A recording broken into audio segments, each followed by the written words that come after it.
வாங்க வாங்க, இன்னைக்கு ஒரு சிந்தனை கதைக்குள்ள போகலாம். ஒரு இளைஞன் சன்னியாசியிடம் போயிட்டு வாழ்க்கையில தீயா இருக்கணும், வெற்றியை காணணும் அப்படின்னு சொல்றாங்க. எதுலனாலும் நீங்க தீயா இருந்தீங்கன்னா வெற்றியை காணலாம் அப்படின்னு சொல்றாங்களே, அதுக்கு அர்த்தம் என்ன அப்படின்னு சொன்னாங்க. அப்போ இந்த சன்னியாசி என்ன பண்ணார்னா, அந்த பையன் கையை பிடிச்சிட்டு தர தர தர தரன்னு இழுத்துட்டு நதிக்கிட்ட போய் அந்த பையனோட தலையை தண்ணிக்குள்ள போட்டு முக்குனாராம். இந்த பையனுக்கு ஒண்ணுமே புரியலையா, தண்ணிக்குள்ள மூச்சும் வாங்க முடியல, திணறிக்கிட்டே இருக்கிறாப்லையா, தலையை மேல மேல தூக்கி பார்க்குறாப்லையா. ஆனா இந்த சன்னியாசி அமுக்குன மேனிக்கே இருந்தாராம். அப்ப அமுக்கிக்கிட்டே இருக்கும்போது கொஞ்ச நேரம் கழிச்சு இந்த சன்னியாசி இந்த பையனை வெளியில எடுத்தாராம்.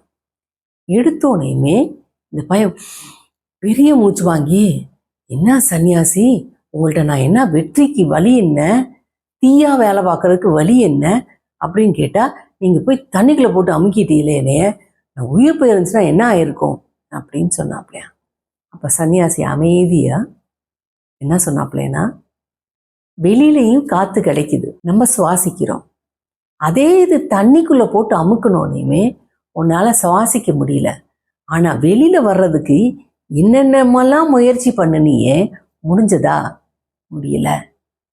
ஆனா நான் உன்னை வெளியில எடுத்தோனையும் பெரிய மூச்சு வாங்கி உயிர் பின்னாடி வந்ததே அப்படின்னு நீ சந்தோஷப்பட்ட. அதுக்கு காரணம் என்ன?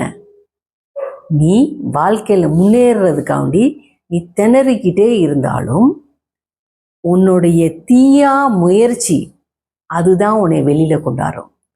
நீ நான் உள்ளுக்க அமுக்க அமுக்க உன் தலைய வெளியில கொண்டாந்துக்கிட்டே இருந்த அந்த முயற்சி தான் உன்னை வெளியில கொண்டாந்துச்சு.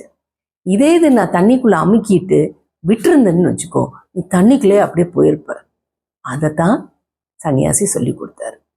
நம்மளும் வாழ்க்கையில என்ன ஆகணும்னு ஆசைப்படுறோமோ, என்ன செய்யணும்னு ஆசைப்படுறோமோ, அது மேல கவனத்தை செலுத்தினோமா நம்மளோட இலக்கை போய் சேரலாம்.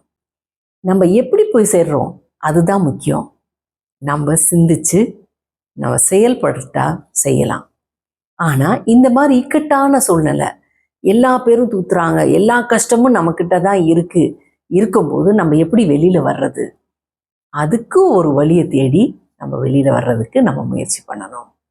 அதுதான் தீயா முயற்சி வாழ்க்கையில வெற்றியை தரும்.